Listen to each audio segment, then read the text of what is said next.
Mi nombre es Sergio Zarzamaya y yo voy a exponer sobre el procesamiento de la dentadura. Esto será parte de mi evaluación final por su parte práctica. Empezaremos por definir qué es el procesamiento. Es el procedimiento por el cual se reemplazará la placa base y encerado por un material plástico duro y pulible. El enmuflado es la acción de revestir un patrón en una mufla y poder realizar el procesado, que es la conversión del patrón de cera en una prótesis de acrílico.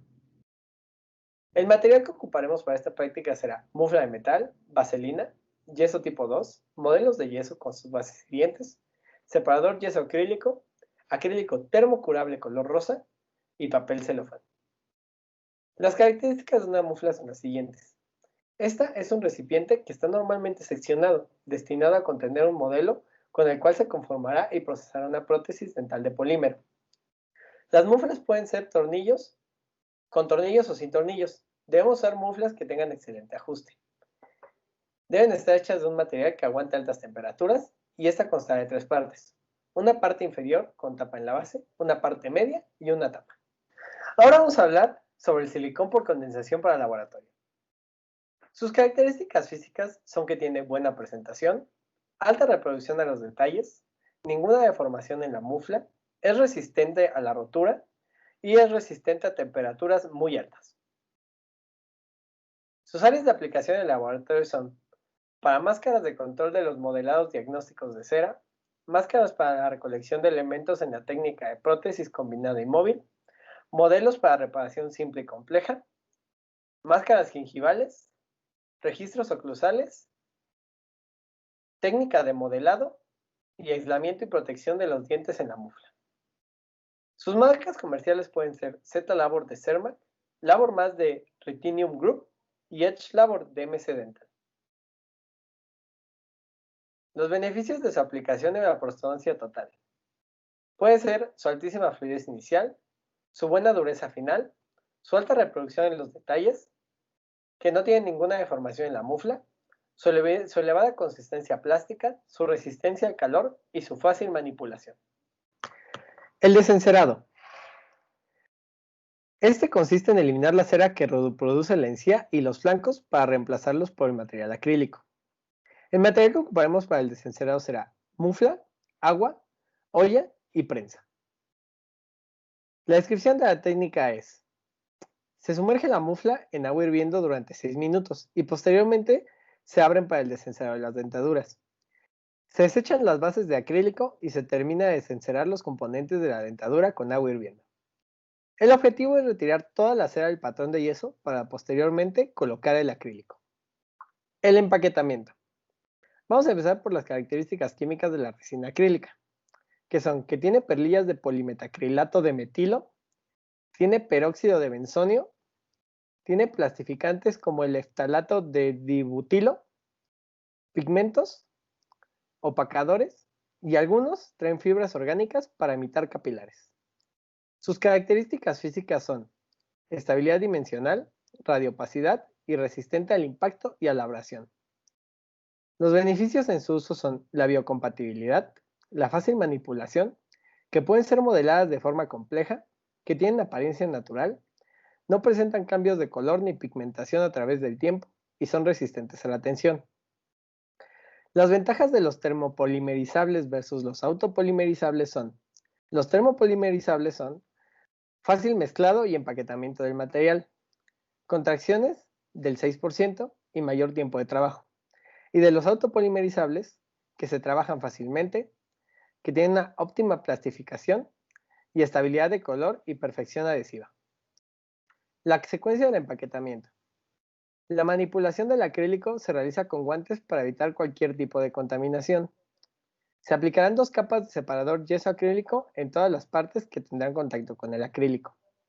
Se mezcla acrílico según el fabricante y se empaqueta en pequeñas porciones. Se coloca papel celofán en los modelos para evitar que el acrílico se le adhiera durante el prensado. Se cierran las muflas y se coloca en una prensa hidráulica, a la cual se le aplicará lentamente presión para lograr el empaquetamiento total del acrílico. Se abren las muflas para recortar excedentes de acrílico, se retira el papel celofán y se agrega otra capa de separador yeso acrílico mientras las muflas se colocan en la presa. El prensado. Este es el procedimiento por el cual el material será sometido a una gran cantidad de fuerza o presión. Se debe someter a la mufla a gran presión para evitar que la prótesis se formen burbujas o que quede porosa. Las características de una prensa hidráulica.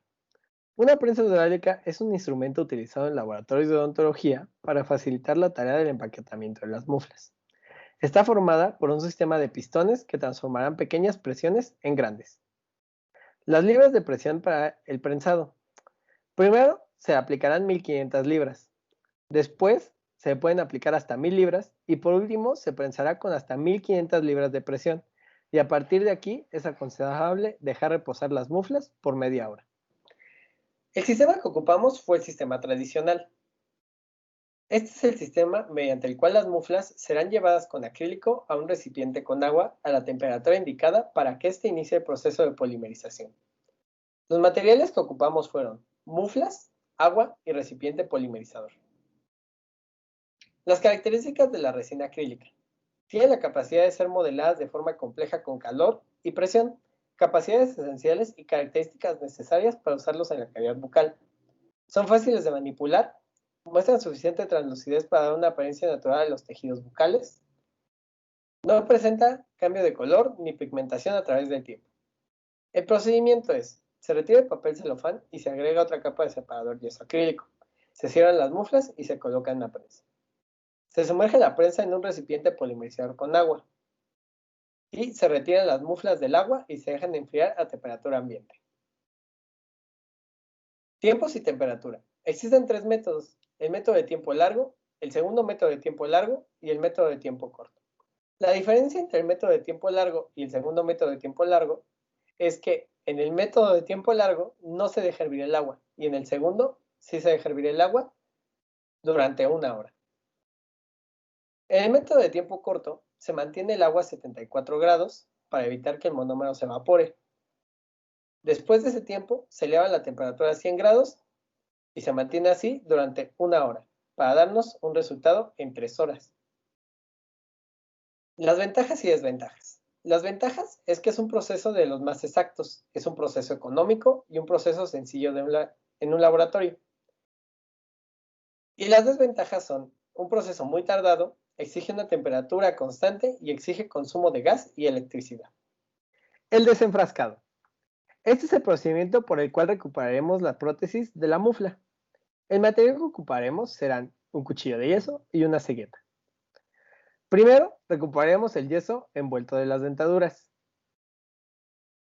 No, el yeso que envuelve las dentaduras. Se separa la parte más superior del yeso.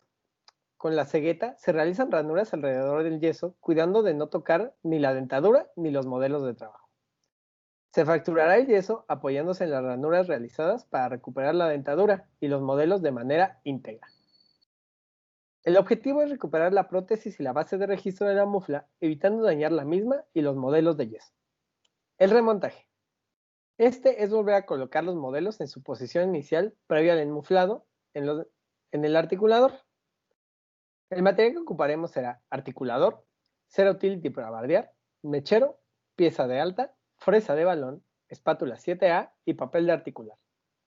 Para el remontado, se reubican las platinas en el articulador, cuidando que su vástago quede en cero. Los modelos junto con la dentadura se remontan en las guías de yeso, verificando que coincidan las guías del montaje y se unen con la cera Utility Wax. El desgaste selectivo. Para este ocuparemos el papel articular y este nos servirá para ver los puntos de contacto altos en relación céntrica. Para hacerlo tenemos que realizar movimientos de lateralidad y protusión. Con esto detectaremos posibles interferencias del lado de trabajo y puntos prematuros de contacto. Debemos verificar que no haya puntos de contacto prematuros, y si es el caso, tenemos que desgastarlos con la fuerza de balón. El objetivo de este es revisar los puntos de contacto altos, como ya se mencionó, para así obtener una correcta oclusión bibalanceada. El pulido es el proceso mecánico mediante el cual se eliminarán las asperezas de la prótesis y se da un abrillantado final. El material que ocuparemos será lija de agua, piedra de silicona, manta, cepillo de baja velocidad, pinzas cangrejo, cegueta, fresón de carburo en forma de flama, micromotor de laboratorio, piedra pómez, hierrojo inglés y pasta pulidora de acrílico. La técnica es, primero eliminaremos el yeso que sobra utilizando el método de cortes seccionados para evitar la fractura de la dentadura. Se trazarán líneas en el zócalo con dirección diagonal de forma que se divida en 5 partes iguales y se cortan con la cegueta. El corte no debe llegar hasta la base de la dentadura. Una vez hechos los cortes, se elimina el yeso con las pinzas de cangrejo y se obtienen las piezas íntegras del yeso. Se obtienen las dentaduras y se revisan sus superficies de tejido con las zonas de impresión de la dentadura, pasando una gasa seca para eliminar cualquier perla de resina que pueda formarse. Luego, eliminaremos el exceso de los bordes y del paladar con un fresón en forma de flama y liberaremos el frenillo. El acabado final y el pulimiento se debe ejecutar con lijas de agua con granulaciones diferentes. Las piedras de silicona también pueden ser usadas para mejorar el acabado. El pulimiento se realiza en torno con cepillos de pelo y piedra pómez. Para completar el pulimiento utilizamos además las ruedas de tela con piedra pómez y a continuación una nueva rueda de paño que habitualmente se usan y que confieren un brillo final más agradable. Posteriormente, para finalizar la prótesis, deberemos mantenerla en una bolsa plástica con agua para permitir la liberación de los remanentes de monómero. El objetivo de esto es pulir y dar la mejor calidad posible a la dentadura y eficiencia funcional también. La superficie interna de toda la dentadura no se debe pulir, porque así disminuiremos la retención, comprometiendo la estabilidad de la prótesis. Muchísimas gracias por ver, doctora. Este fue un gran semestre y espero que nos veamos en el futuro. Muchísimas gracias.